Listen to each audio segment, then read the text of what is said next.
Здравствуйте, уважаемые участники очередного форума свободных народов пост-России. ロシア語の12族フォーラムの参加の皆様、こんにちは。 Меня зовут Руслан Габбасов, я являюсь руководителем комитета Башкирского национального движения за рубежом. 私の名前はルスラン・ゴバソでありまして、私はバシキルの自由運動の代表であります。 А также есть такая организация, как Лига свободных наций, куда входят десятки порабощенных народов Российской Федерации. Я являюсь ее действующим президентом.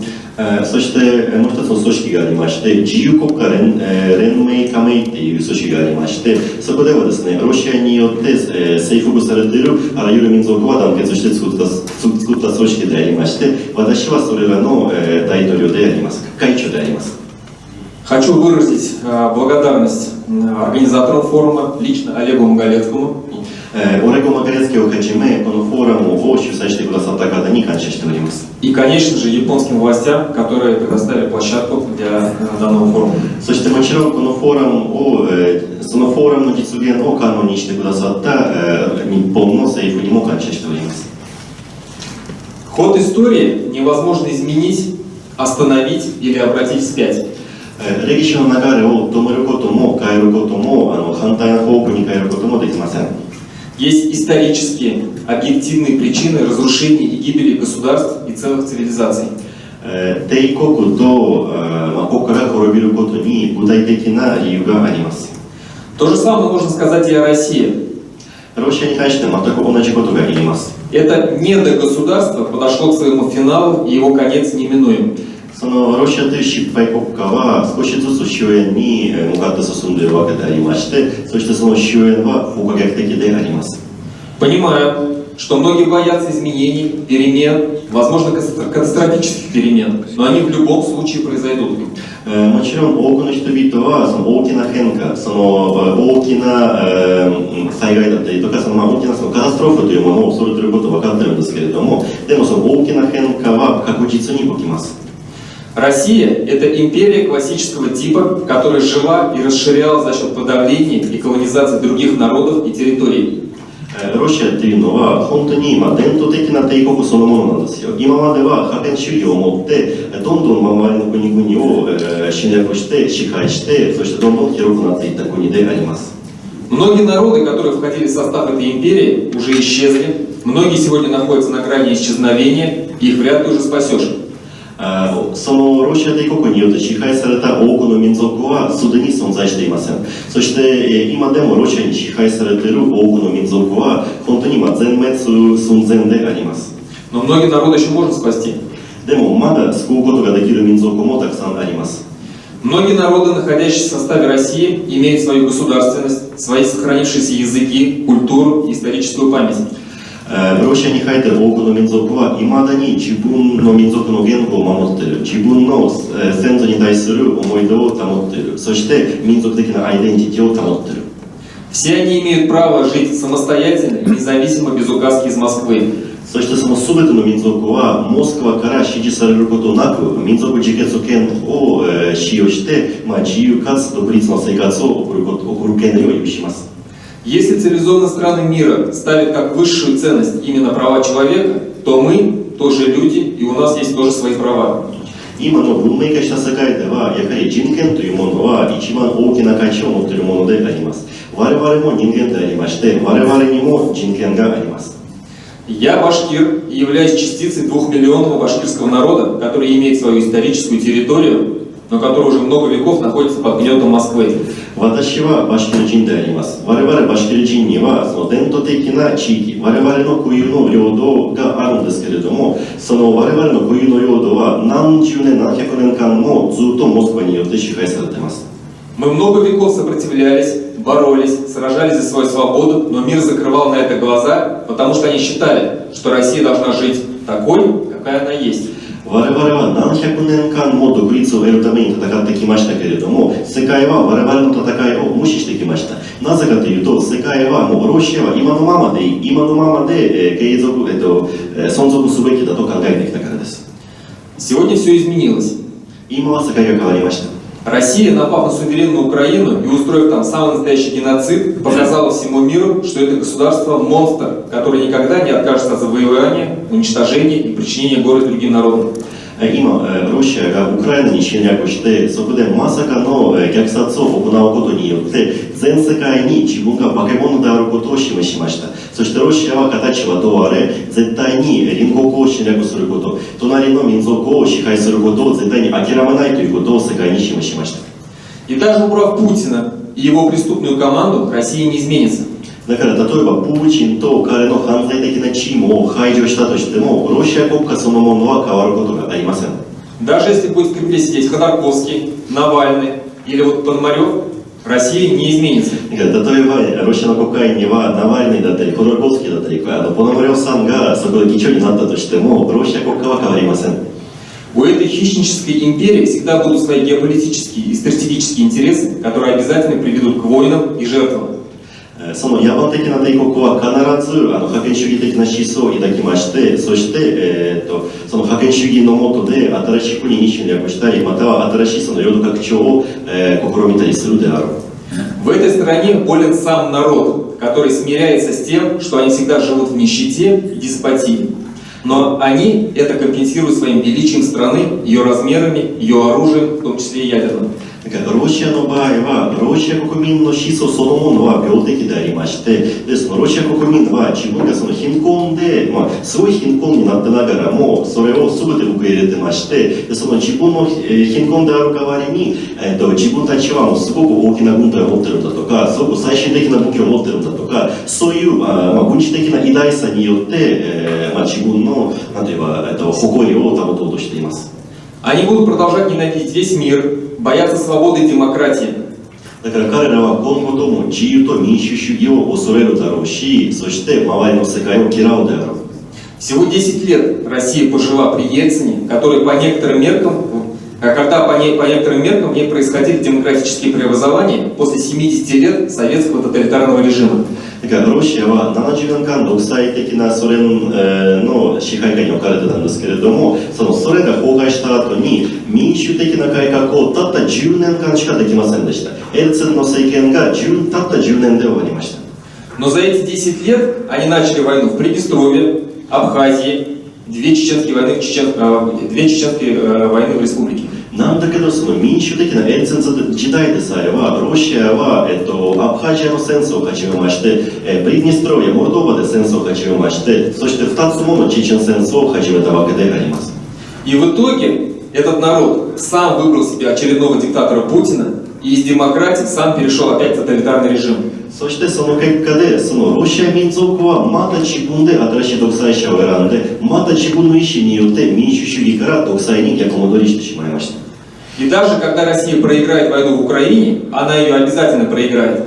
だから例えばロシアがウクライナで、戦争に負けた後でも、そしてロシアは必ず今の戦争に負ける。Она не изменится. ロシアは内部から変わることがありません。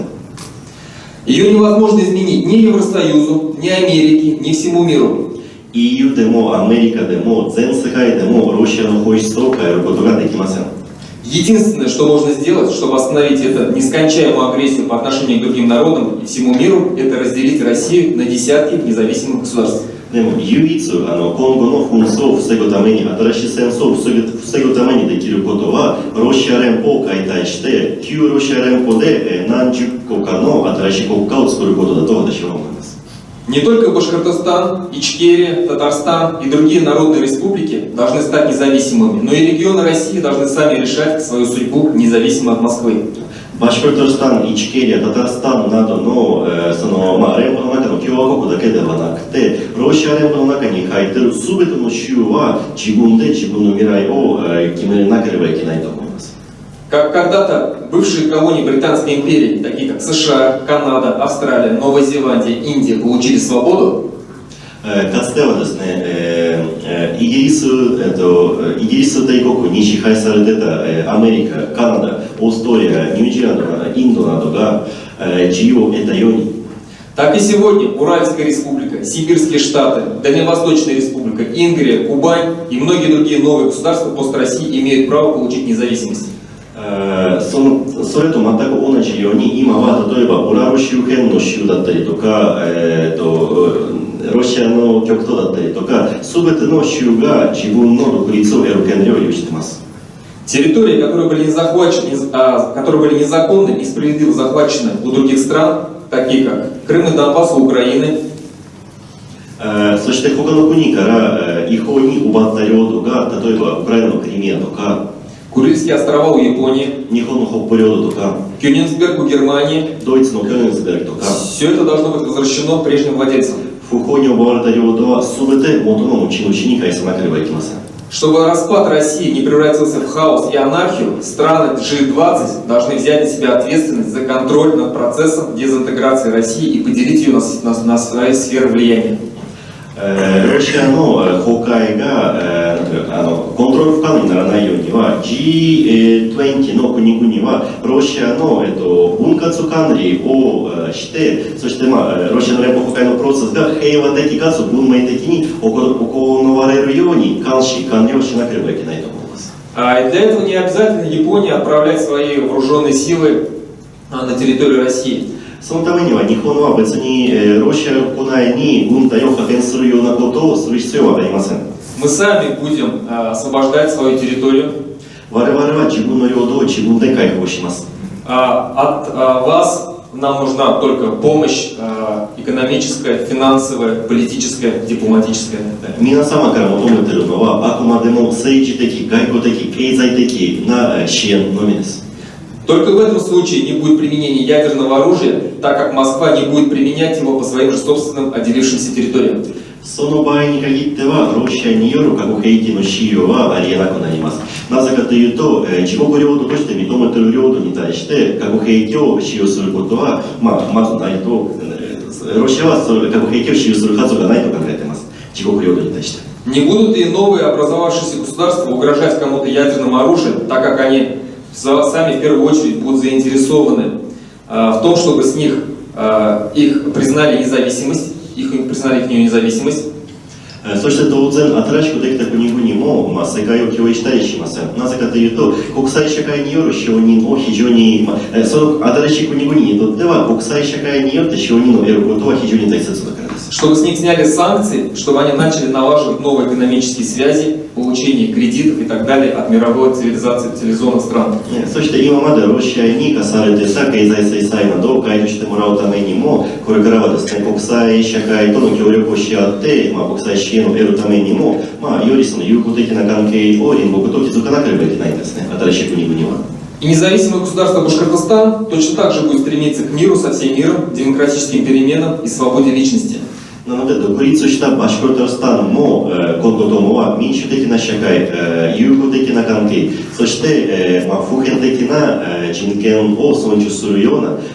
国の在り方を目指します。 Но все это, я повторяю, должно быть под строгим контролем международной коалиции. でも繰り返しになるんですけれども、そういう建国は新しい国づくりはやはり国際社会の管理下に置かれなければいけません。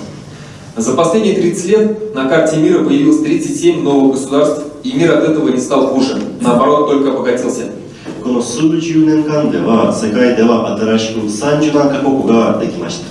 Точно так же мир только выиграет от того, что на планете появится еще несколько десятков новых независимых демократических государств. その今まで37カ国ができたことによっては世界はより不安定になってないし、むしろより多様的な世界になりました。だから今ロシアでは新しい国家が作られることによっては世界はより多様的になりまして、より豊かな世界になるでしょう。 Надо только мировым странам отойти от идеи спасти империю под названием Россия и начать помогать тем национальным и регионалистическим движениям, которые борются за свою независимость. そのために重要なのはロシアという帝国を救おうとすることを諦めて、そしてロシア国内の中で自分の自由、自分の独立を目指して活動する